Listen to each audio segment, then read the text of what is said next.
معروف لکھاری اور تجزیہ کار حماد غزنوی نے کہا ہے کہ پاکستانی تجزیہ نگاروں کو ہائبرڈ نظام کے خالق جنرل باجوہ، فیض عبید اور ثاقب نثار جیسوں نے سہل پسند بنا دیا تھا۔ وجہ یہ ہے کہ 2018 کے الیکشن کا ابھی اعلان بھی نہیں ہوا تھا اور انہیں اس کا رزلٹ معلوم تھا، لیکن اب یہ سہولت صارف کو میسر نہیں ہے۔ ہر طرف شام کا اصرار پھیلا ہوا ہے۔ تجزیہ کاروں کو معلوم اور نامعلوم کی سرحد پر گمانوں کے لشکر نے گھیر رکھا ہے، لہٰذا آنے والے وقت میں کیا ہونے والا ہے وہ اس حوالے سے کوئی پیش گوئی کرنے کی پوزیشن میں نہیں ہے۔ روزنامہ جنگ کے لیے اپنے تازہ سیاسی تجزیے میں حماد غزنوی کہتے ہیں کہ یوں لگتا ہے پاکستان میں بھی شام ہو گئی ہے۔ ہائبرڈ نظام ہمارے سامنے دن دہاڑے قائم کیا گیا تھا۔ سارا کھیل اور کھلاڑی فلڈ لائٹ کی چندیا دینے والی روشنی میں نہائے ہوئے تھے۔ باجوہ صاحب جو ڈرامہ کھیل رہے تھے وہ برہنہ تھا۔ ثاقب نثار کی عدالت میں جو حرکات ہو رہی تھی وہ چھپ چھپا کر نہیں بلکہ سر عام ہو رہی تھی۔ جاوید اقبال کی نیب چوک میں کھڑے ہو کر وہ گل کھلا رہی تھی جو خلوت میں بھی کھلائے جائیں تو معیوب سمجھے جائیں۔ یہ بینائی سوز منظر سب دیکھ رہے تھے، یعنی جب تک عمران خان اور اسٹیبلشمنٹ کا آفتاب عشق نصف انہار پر تھا سب کچھ صاف نظر آ رہا تھا۔ ایک نازنین تھا اور باقی سب ناز بردار۔ عمران خان کے سب سیاسی مخالفین جیل کی سلاخوں کے پیچھے دھکیل دیے گئے۔ جو صحافی حالت رکوع میں جانے پر آمادہ نہ ہوا اسے لفافی قرار دے دیا گیا، لیکن پھر یوں ہوا کہ خمار عشق ٹوٹنے لگا، عشق ڈھل گیا، شام کے سائے دراز ہونے لگے۔ حماد غزنوی کہتے ہیں کہ جب تک یہ عشق سر چڑھ کر بول رہا تھا ہم ایک معلوم دنیا کے شہری تھے، کیونکہ ہمیں علم تھا کہ عام انتخابات کا کیا نتیجہ آئے گا، کس مقدمے کا کیا فیصلہ ہوگا، کون سی سیاسی جماعت کس کے اشارے پر کس کو ووٹ دے گی، سب کچھ روز روشن کی طرح آیا تھا۔ تجزیہ کاروں کی زندگی بہت آسان تھی۔ ایم کیو ایم باپ پارٹی اور مسلم لیگ قاف کہاں کھڑی ہے بس اسی سے پتہ چل جاتا تھا، ادارے کہاں کھڑے ہیں اور کیا ہونے جا رہا ہے۔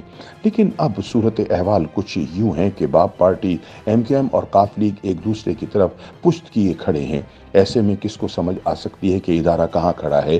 اور پھر سب سے بڑھ کر اگر چودھری پرویز الہی کا رخ انور بنی گالہ کی طرف ہو اور چودھری شجاعت حسین کا روح مبارک جاتی عمرہ کی جانب، تو آپ کو منظر کی کیا خاک سمجھ آئے گی؟ ناظرین سیاست کو بھی کچھ ایسا ہی مرحلہ درپیش ہے۔ شام کے دھندلکے میں کچھ سمجھ نہیں آتا، یہ راستے میں رسی کا ٹکڑا پڑا ہے کہ سانپ لیٹا ہے۔ جس طرح پرویز الہی گورنر کے ہاتھوں ڈی نوٹیفائی ہونے کے بعد بحال ہوئے اور اسمبلی توڑ دی، اس کی آپ کیا تشریح کریں گے؟ کس کو توقع تھی کہ پرویز الہی 186 ووٹ لیں گے اور پھر اسمبلی بھی توڑ دیں گے؟ حماد غزنوی کے بقول قیاس یہ تھا کہ پی ٹی آئی کے علاوہ کوئی فوری انتخابات نہیں چاہتا۔ اسٹیبلشمنٹ بھی ملک کی معاشی صورتحال کے پیش نظر جلد انتخابات کی حامی نہیں ہے۔ تو پھر ہوا کیا؟ پرویز الہی جنہوں نے ساری زندگی فوج کی انگلی پکڑ کر سیاست کی ہے، کیا انہوں نے آزادی کا اعلان کر دیا؟ اور دوسری طرف شجاعت حسین کی ساری زندگی بھی عشق بوتا میں کٹی ہے، وہ کس کے مشورے پر آخری عمر میں مسلمان ہو گئے ہیں؟ یہ منظر دیکھ کر تو ہمیں بھی کبھی کبھی یہ گمان گزرتا ہے کہ جناب کہیں سچی مچی نیوٹرل تو نہیں ہو گئے۔ عمران خان کا سیاسی مستقبل بھی کچھ ایسے ہی جھٹ پٹے میں لپٹا ہوا ہے۔ یہ تو ہمیں معلوم ہے کہ ان کے تعلقات اپنے سابق عسکری اشاق سے دن کی روشنی میں ہی کشیدہ ہو گئے تھے، لیکن اس کے بعد شام ہو گئی اور سارا منظر پراسرار ہو گیا۔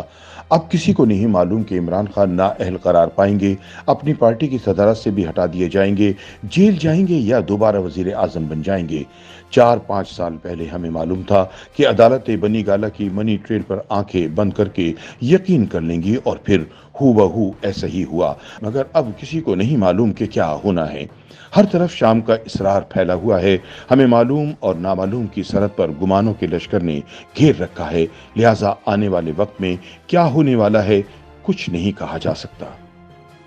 YouTube پر گوگلی نیوز دیکھنے کے لیے youtube.com کی سرچ بار میں googly news T V type کریں۔ گوگلی نیوز کے پیج پر سرخ رنگ کے سبسکرپشن والے بٹن پر کلک کرنا نہ بھولیے۔ YouTube پیج پر اپلوڈ ہونے والی ویڈیوز سے باخبر رہنے کے لیے بیل آئیکن پر کلک کیجیے۔ آپ کو ہر نئی ویڈیو کے بارے میں نوٹیفیکیشن موصول ہو جائے گا۔